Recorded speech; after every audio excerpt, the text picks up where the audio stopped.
हरियाणा विधानसभा चुनाव में वोटों का काउंटडाउन शुरू हो चुका है। आपको बता दें कि सभी प्रत्याशी जो है वे प्रचार करें, डोर टू डोर प्रचार लगातार जारी है। वहीं बड़े बड़े नेता जो है वे चुनावी रैलियों में जुटे हैं, स्टार प्रचारक भी मैदान में उतर आए हैं।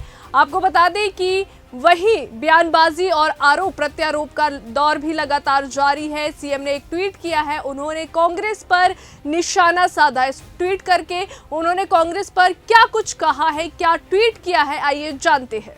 सीएम सैनी ने ट्वीट कर लिखा, कांग्रेस ने हरियाणा में जो सबसे बड़ा पाप किया है वो है हमारे युवाओं के साथ किया है, घनघोर पाप। हुड्डा पिता पुत्र जब 10 साल तक राज में थे तब उन्होंने ना तो नौकरी दी और दी तो सिर्फ पर्ची खर्ची वालों को ही दी। साल 2014 के बाद भारतीय जनता पार्टी ने जब मेरिट पर नौकरियां देनी शुरू की तो कांग्रेस के पेट में मरोड़ शुरू हो गए। कांग्रेस ने अघोषित तौर पर पार्टी के अंदर एक भर्ती रोको प्रकोष्ठ बनाया जो आगे चलकर भर्ती रोको गैंग के तौर पर कुख्यात हुआ।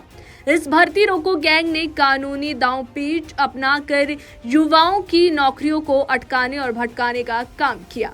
इस भर्ती रोको गैंग का सिर्फ एक ही लक्ष्य था कि किसी भी तरह हरियाणा में योग्यता के आधार पर भर्तियां ना हो पाए।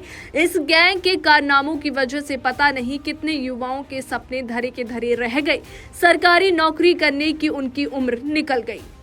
फिर भी कांग्रेस पार्टी ने एक कुंठित और पराजित राजनीतिक दल की तरह इन युवाओं के भविष्य से खिलवाड़ किया है। इस भर्ती रोको गैंग से संघर्ष करके फिर भी भारतीय जनता पार्टी ने 1,40,000 युवाओं को योग्यता पर नौकरी दी। 25,000 नौकरियां बिल्कुल मिलने ही वाली थी कि ये कांग्रेस का नेता और राहुल गांधी का सलाहकार जयराम रमेश चुनाव आयोग चला गया और भर्तियां रुकवा दी। कांग्रेस का चाल, चरित्र और चेहरा तीनों साफ है। कांग्रेस साफ साफ कह रही है कि अगर गलती से भी सत्ता में आ गई तो सरकारी नौकरियों में बंदर बांट करेगी।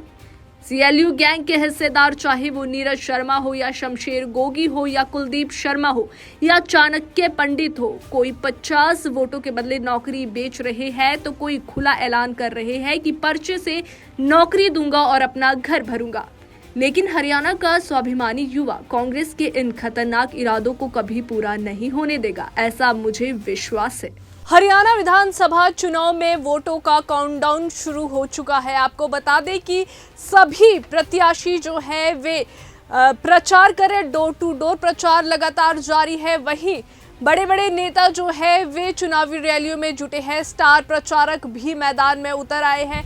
आपको बता दें कि वही बयानबाजी और आरोप प्रत्यारोप का दौर भी लगातार जारी है। सीएम ने एक ट्वीट किया है, उन्होंने कांग्रेस पर निशाना साधा। इस ट्वीट करके उन्होंने कांग्रेस पर क्या कुछ कहा है, क्या ट्वीट किया है, आइए जानते हैं।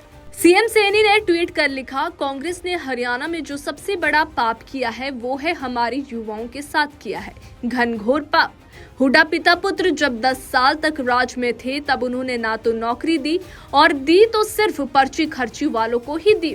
साल 2014 के बाद भारतीय जनता पार्टी ने जब मेरिट पर नौकरियां देनी शुरू की तो कांग्रेस के पेट में मरोड़ शुरू हो गए। कांग्रेस ने अघोषित तौर पर पार्टी के अंदर एक भर्ती रोको प्रकोष्ठ बनाया जो आगे चलकर भर्ती रोको गैंग के तौर पर कुख्यात हुआ। इस भर्ती रोको गैंग ने कानूनी दांवपेच अपनाकर युवाओं की नौकरियों को अटकाने और भटकाने का काम किया।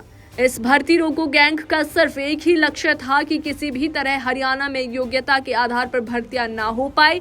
इस गैंग के कारनामों की वजह से पता नहीं कितने युवाओं के सपने धरे के धरे रह गए, सरकारी नौकरी करने की उनकी उम्र निकल गई। फिर भी कांग्रेस पार्टी ने एक कुंठित और पराजित राजनीतिक दल की तरह इन युवाओं के भविष्य से खिलवाड़ किया है। इस भर्ती रोको गैंग से संघर्ष करके फिर भी भारतीय जनता पार्टी ने 1,40,000 युवाओं को योग्यता पर नौकरी दी। 25,000 नौकरियां बिल्कुल मिलने ही वाली थी कि ये कांग्रेस का नेता और राहुल गांधी का सलाहकार जयराम रमेश चुनाव आयोग चला गया और भर्तियां रुकवा दी। कांग्रेस का चाल, चरित्र और चेहरा तीनों साफ है। कांग्रेस साफ साफ कह रही है कि अगर गलती से भी सत्ता में आ गई तो सरकारी नौकरियों में बंदर बांट करेगी। सीएलयू गैंग के हिस्सेदार, चाहे वो नीरज शर्मा हो या शमशेर गोगी हो या कुलदीप शर्मा हो या चाणक्य पंडित हो, कोई 50 वोटों के बदले नौकरी बेच रहे हैं तो कोई खुला ऐलान कर रहे हैं कि पर्चे से नौकरी दूंगा और अपना घर भरूंगा। लेकिन हरियाणा का स्वाभिमानी युवा कांग्रेस के इन खतरनाक इरादों को कभी पूरा नहीं होने देगा, ऐसा मुझे विश्वास है।